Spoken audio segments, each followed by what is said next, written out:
ایک اقلیت انسانوں کی ایسی ہوتی ہے جن کے لیے میں دو لفظ اب استعمال کر رہا ہوں، ذہین اور حساس۔ ذہین اور حساس لوگوں میں قبض اور بسط کی کیفیت، یہ مختلف سائیکلز ہیں جو آتی رہتی ہیں۔ کبھی طبیعت میں پشمردگی ہے، دل بجھا ہوا سا ہے، کچھ نا امیدی سی ہے، خود اپنے اوپر اعتماد کی کمی محسوس ہو رہی ہے، مجھ میں صلاحیت نہیں ہے، میں کچھ نہیں کر سکتا، اب تک جو کچھ کیا کبا بھی ہے، امنگ بھی ہے، امید بھی ہے، روشن پہلو نظر آ رہے ہیں۔ قبض کی کیفیت میں تاریک پہلو نظر آتے ہیں، مایوسی کے پہلو نظر آتے ہیں، پیسیمزم کی کیفیت، اور یہ جو بسط کی کیفیت ہے اس میں روشن پہلو۔ دیکھو یہ بھی تو ہے نا، آخر یہ بھی تو ہوا ہے، اور بھی ہو سکتا ہے، آخر اب تک میں نے یہ کام بھی تو کر لیا، آگے بھی مشکل آسان ہو سکتی ہے۔ یہ دو کیفیات ہیں قبض اور بسط کی، جن کو کہ صوفیاء کرام نے یہ اصطلاحات، یہ عنوان دیے، قبض اور بسط۔ جتنی انسان کے اندر حساسیت کی کیفیت زیادہ ہوگی، ذہانت زیادہ ہوگی، اتنا ہی یہ جو ویوز ہیں اس کی ایمپلیٹیوڈ زیادہ ہوتی ہے۔ کم ذہین انسان ہے، کم حساس ہے، آئیں گے تو صحیح ہے، لیکن یہ کہ وہ ویو جو ہے اس کا ایمپلیٹیوڈ جو ہے اس کے اندر اوپر اور نیچے کی کیفیت زیادہ نہیں ہوگی۔ لیکن جتنا یہ معاملہ بڑھتا ہے یہ جو ویو ہے اس کی ایمپلیٹیوڈ بڑھتا چلا جاتا ہے۔ لیکن نارمل انسان کا معاملہ یہ ہے کہ یہ حدود کے اندر رہے، اسی کی ایک کیفیت جو ہے اب نارمل جب ہو جاتا ہے، یہی ہے جو جدید ہماری جو سائیکولوجیکل میڈیسن ہے اس میں اسے مینیکس ڈپریسو سائیکوسس کہا جاتا ہے۔ مایوسی ہوئی تو اتنی ہوئی کہ جیسے کمر ٹوٹ کر رہ گئی، اور اسی ڈپریشن میں ہوتی ہیں خودکشیاں، خودکشی کر جاتا ہے ڈپریشن۔ کچھ روشن پہلو نظر ہی نہیں آ رہا، کوئی امید کا پہلو نظر ہی نہیں آ رہا، کوئی صورت نظر نہیں آتی، کوئی امید بر نہیں آتی، کس طرف جاؤں، کدھر دیکھوں، کسے آواز دوں، اے ہجوم نامرادی دل بہت گھبرائے ہے۔ اور جب آدمی محسوس کرتا I can't face these realities، یہ commits suicide۔ یہ اور جب کیفیت ہوتی ہے انشراح کی تو آدمی خوب بھاگ رہا ہے، دوڑ رہا ہے، امنگ ہے، محنت ہے، دوڑ رہا ہے، امیدیں ہیں، اب ہر چیز کا روشن پہلو نظر آ رہا ہے۔ عجیب ہے یہ، اصل میں مجھے کچھ تجربہ بھی ہوا ہے، ہمارے خاندان میں بھی یہ مرض موجود رہا۔ میرے والد مرحوم کافی طویل عرصے اس مینیک ڈپریسو سائیکوسس کے مریض رہے۔ کچھ ہوتا ہے یہ معاملہ، ویسے بھی شاید ہمارا خاندان جو ہے اس کیٹیگری میں آتا ہے جس میں ذہانت نسبتاً کچھ زیادہ ہے، حساسیت بھی نسبتاً کچھ زیادہ ہے۔ یہ دوسری بات ہے کہ کوئی شخص جو ہے یہ فلسفے کے طور پر اختیار کر لے کہ اپنے آپ کو ڈھیٹ بنا لینا ہے، یہ فلسفہ بھی بن سکتا ہے، لیکن یہ ہے کہ اگر آدمی چھوڑ دے اپنی طبیعت کو تو یہ دونوں کیفیات آتی ہیں۔ انہی کیفیات میں اگر یہ جو اپورڈ اینڈ ڈاؤنورڈ موومنٹ ہے یہ ایک حد سے نکل جائے تو یہ بیماری ہے مینیک سائیکوسس، مینیک ڈپریسو سائیکوسس۔ اس میں جب آدمی ہوتا ہے وہ اپر کیفیت میں تو اس کے اندر بڑی عظیمت ہے، روشنی ہے، امید ہے، لوگوں سے گفتگو کر رہا ہے، حق بول رہا ہے، خوب جو ہے محفل کے اندر، اب وہ محفل میں اسے دلچسپی محسوس ہو رہی ہے اور اسے ہر چیز کا روشن پہلو نظر آ رہا ہے، خود اپنے وجود کا بھی روشن پہلو، دوسروں کے وجود کا بھی، دوسروں کی بات میں سے بھی وہ اچھا پہلو تلاش کریں گے، وہ برا پہلو تلاش نہیں کریں گے۔ جب دوسری کیفیت ہے ڈپریشن کی، ہر ایک کی بات میں کوئی برائی نظر آئے گی، کوئی اس کی نیت کا فطور ہے، کوئی فساد ہے، کوئی یہ جو ہے بدنیتی کے ساتھ یہ بات کر رہا ہے، کوئی خیر کہیں ہے ہی نہیں، برائی ہی برائی ہے، مایوسی ہی مایوسی ہے، بدلی ہی بدلی۔ یہ ہے در حقیقت وہ کیفیت، اس کو غالب نے بہترین انداز میں تعبیر کیا ہے۔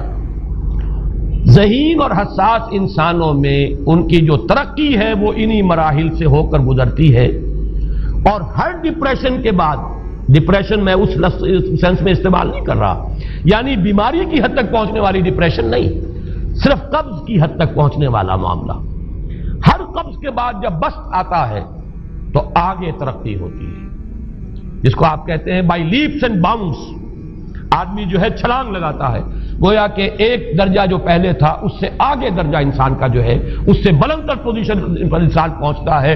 ہر قبض کے بعد جو نیا بست آتا ہے وہ ایک نئی کیفیت، نئی شان، نئی بلندی، نئی رفعت لے کر آتا ہے. اس کو غالب نے تعبیر کیا ہے بہت خوبصورت انداز ہے.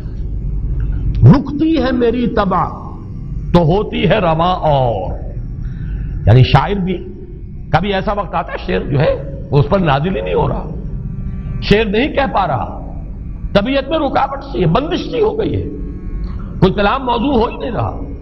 لیکن پھر جب یہ کیفیت جو ہے بدلتی ہے اور جب پھر بست کی کیفیت آتی ہے، رکتی ہے میری طبع تو ہوتی ہے رواں اور، پھر اس کے اندر ایک جولانی نئی ایک کیفیت جو ہے انشراح کی، وہ ایک بالکل نئی کیفیت، نئی شان کے ساتھ.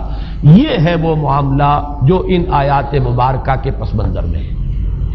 اسی لیے اب میں آپ کو اس کا حوالہ دے رہا ہوں. تفسیر مظہری میں قاضی ثناء اللہ پانی پتی رحمت اللہ علیہ نے بہت عمدہ بات فرمائی ہے کہ حالت قبض اگر کسی شخص پر طاری ہو تو اس حال میں اکسیر کا درجہ رکھتی ہے یہ سورہ مبارکہ، اس لیے کہ یہ نازل ہوئی ہے محمد الرسول اللہ صلی اللہ علیہ وسلم پر اسی حالت قبض میں.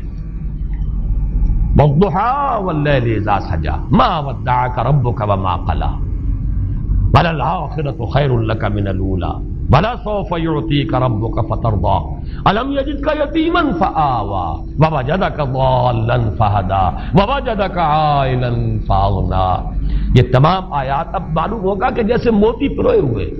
ایک لفظ قبض، اب اس میں جو بھی واقعاتی اور جو میں نے آپ کو روایاتی جو بھی پس منظر بیان کیا وہ بھی فٹ بیٹھ رہا ہے. وہ خودکشی کا معاملہ بھی آ گیا، اس میں فٹ بیٹھ رہا ہے کہ بخاری شریف میں روایت موجود ہے کہ حضور فرماتے ہیں کہ میری طبیعت پر اس درجے اضطراب تھا، اتنی کیفیت جو ہے میری تشویش کی تھی کہ میرے دل میں بار بار خیال آتا تھا کہ پہاڑ پر چڑھ کر اپنے آپ کو نیچے گرا دوں. یہ سارے معاملات اب آپ کو محسوس ہوگا جیسے تمام کڑیاں جو ہے وہ جڑ گئی، جیسے رات کو اب آپ اٹھ نہیں پا رہے، اضمحلال ہے، اعصابی جو ہے اعصاب اس درجے متاثر ہو چکے ہیں. صرف یہ ایک احساسات کی کیفیت نہیں ہے، آپ کی قوت فعلی جو ہے، قوت عملی، وہ بھی اس درجے متاثر ہو چکی ہے کہ کئی راتیں گزر گئی اور آپ رات کو نہیں اٹھ سکے، جس پر کہ ام جمیل کو یہ کہنے کا موقع مل گیا کہ معلوم ہوتا محمد تمہارا شیطان تمہیں چھوڑ گیا. اب یہ جملہ اپنی جگہ پر اس کی کاٹ ہے یقیناً، اس سے یضیق صدرک بما یقولون، لیکن وہ کیفیت جس کی وجہ سے یہ جملہ آیا ہے اس پر نگاہ دوڑائیے، اس پر نگاہ کو مرکوز کریں گے تو معلوم ہوگا ایک لفظ قبض، یہ قبض کی ایک کیفیت تھی. اس قبضی کی کیفیت کا ایک مظہر یہ ہے کیونکہ یہ بھی تو در حقیقت قلب مبارک جو ہے محمد الرسول اللہ صلی اللہ علیہ وسلم کا، اسی پر تو وحی کا نزول ہوتا تھا. یہ بھی وہی داخلی احساسات و کیفیات کا معاملہ ہے، یہی بھی در حقیقت یہ واردات قلبیہ ہی کا سارا معاملہ ہے. اس کو آپ خارج سے تعبیر نہیں کر سکتے، نہ ابھی کوئی ایسے مصائب تھے، نہ ایسی کوئی مشکلات تھیں، نہ ابھی کوئی رد و قضا ایسی شروع ہوئی، نہ ابھی کوئی بحث و نزاع کا معاملہ ایسا ہوا، نہ کوئی ابھی کوئی فزیکل پرسیکیوشن شروع ہوئی. یہ سب داخلی ہی کیفیات ہیں، اور ان داخلی کیفیات کے حوالے سے ان سورہ مبارکہ کو اگر صحیح سمجھا ہے تو صوفیہ نے سمجھا. وہ جو اقبال کا شعر ہے کہ کچھ جو سمجھا میرے شکوے کو تو رضواں سمجھا، مجھ کو جنت سے نکالا ہوا انسان سمجھا. اور کون سمجھے گا؟ وہ تو سمجھے گا کہ دکھے ہوئے وہ دل کی صدا ہے، وہ کیا ہے جو اقبال کی وہ ایک نظم ہے پرندے کی فریاد، گانا اسے سمجھ کر خوش ہونا سننے والے. یہ تو در حقیقت ایک دکھے ہوئے دل کی صدا، فریاد یہ صدا ہے. تو یہ کیفیت جو ہے رضوان سمجھ سکا ہے جو کہ داروغہ جنت ہے، اس نے سمجھا یہ وہی آدم جو نکالا گیا تھا یہاں سے، یہ اس کی فریاد ہے. کچھ جو سمجھا میرے شکوے کو تو رضواں سمجھا، مجھ کو جنت سے نکالا ہوا انسان سمجھا. تو واقعہ یہ ہے کہ اس سورہ مبارکہ کا صحیح فہم اگر حاصل ہوا ہے، وہ امام راضی کو حاصل ہو ہی نہیں سکتا. وہ عقل اور منطق کی گتھیاں سلجھانے والے آدمی ہیں، اپنی جگہ ان کی کنٹریبیوشن بہت. یہ لغت اور ادب کا کوئی خاص مسئلہ اس میں ہے ہی نہیں کہ زمخشری اس میں کوئی جولانی دکھائیں اپنی، اس میں کوئی ایسا اشکال ہے ہی نہیں، نحوی اشکال ہی نہیں. لیکن یہ واردات قلبیہ کا معاملہ ہے، احساسات باطنی کا معاملہ ہے، یہ نفسیات انسانی کا معاملہ ہے. اور اس کو وہی سمجھ سکتے ہیں کہ جو ماہرین علم نفس ہیں، اور وہ ہیں صوفیاء کرام ہمارے ہاں، جن کا وہ ذوق ہے باطنی کیفیات و احساسات، جن کا موضوع ہے کہ یہ در حقیقت حالت قبض کی کیفیت ہے.